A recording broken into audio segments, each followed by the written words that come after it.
Hey everybody, today I'm going to talk about calling the cops on my parents. So when I couldn't get a hold of pain pills and before I started drinking, I would take any kind of benzo. So Xanax, lorazepam, you name it. If I could get my hands on it, I would take it. Often I would have more than one pill, and one pill I tried and it would do nothing for me. So I would take 3 or 4 pills and it would ultimately end up where I was blacked out. And I'll show a picture right now when it comes to I was completely blacked out on Xanax and I was out with friends and got a picture taken, and I have no memories of this night whatsoever.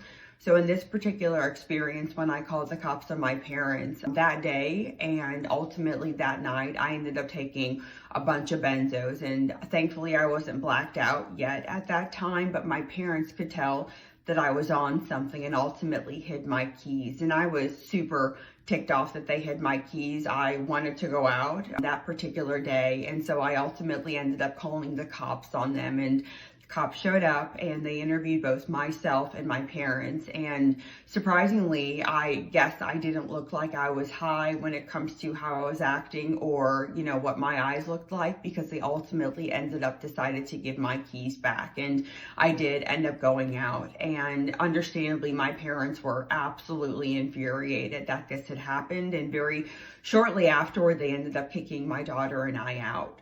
I was homeless for approximately 2 weeks, and I have a dear friend who let me come crash with my daughter and I at her house, and thankfully I had a place to stay and I had shelter for my child. But that was a really tough experience, and thinking about where my disease brought me to. After about 2 weeks, my parents ended up letting me back in the house. I honestly don't know why they did, but I am still blown away that the cops ultimately made my parents give back my keys. And my disease was so bad that the next best action for me on that particular day was getting law enforcement involved. So thanks for listening.